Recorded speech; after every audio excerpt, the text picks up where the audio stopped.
Welcome to Subramoney. Somebody asked me a set of questions which were quite good, and because they are from one of the best colleges, I'm not naming the college. I do not know when they're going to put up the interview, whether they're going to put it up at all. So they asked me some of the questions, so I thought I should share the questions with you.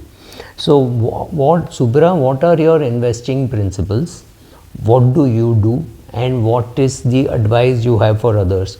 So first of all, I'm happy that they're asking me two separate questions. For example, I believe in my own life or in my own investments, I have not found too much space for asset allocation. Because of asset allocation, I look at it very differently. I think when I have the basic amount necessary for the next 10 years expenses in debt fund, after that I don't need to look at my debt portfolio at all, because that is also growing and that is untouched. So I will do a separate video on why I have a debt portfolio, but largely the concept is your asset allocation is not fixed. Beyond at a particular point, it has to be excessively loaded in favor of debt if you can't take risk, and at some point it will be excessively loaded in favor of equity because you can take risk. So it changes. The need to take risk also goes away. Then you can again do any asset allocation that you want. I've always been giving this example. Somebody who needs 3 crores to retire and has 15 crores asset allocation. However, when the person believes that he's got no ability to take risk, he should not take risk. So for him or her, that person asset allocation is very different from person who can take risk. So personally, I don't believe in asset allocation, but that is because I have 10 years expenses in debt already, and my day-to-day living can be carried on with one source of income called dividends, and I have other sources of income also. So therefore, I look at asset allocation very differently. But if I were a fund manager managing other people's money, I would love to run a balance advantage fund rather than a pure equity fund, because there are times when I don't want to be in equity from a market perception point of view, not from my personal portfolio. My personal portfolio is always 90% plus in equity. But here I would like to have a BAF so that I can sometimes be in equity, sometimes in debt. Look at Naren's portfolio now. Last time I saw it, it was 30% in equity and 70% in debt. That's not true of my personal portfolio. But that is what I would advise to people, saying, look, the markets have run up too much.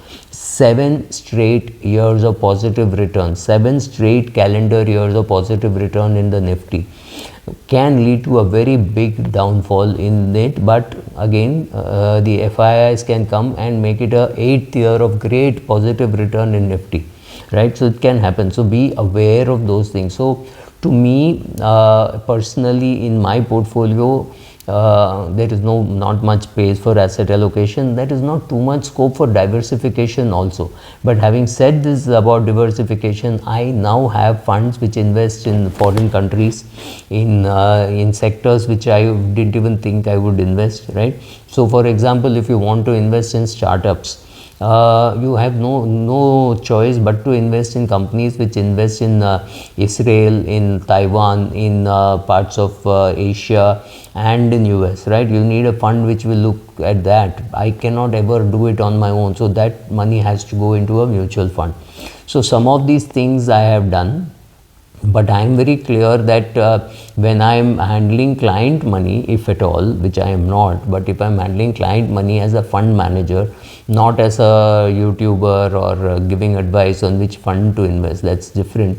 But if I were a fund manager, I would be tracking a world MSCI index or things like that, and a world innovation index, because that's the way you can invest in startups. And in India, you can't invest in a startup, right? Startup shares are available only to private equity players, not to the public, and when it is available to the public, it is terribly overpriced, right?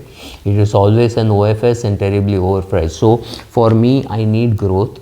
But I need growth at a reasonable price, right? That to me is more important. So am I a value investor? Yes, many times I'm a value investor, but I know that lot of the value can come from growth in a country like India.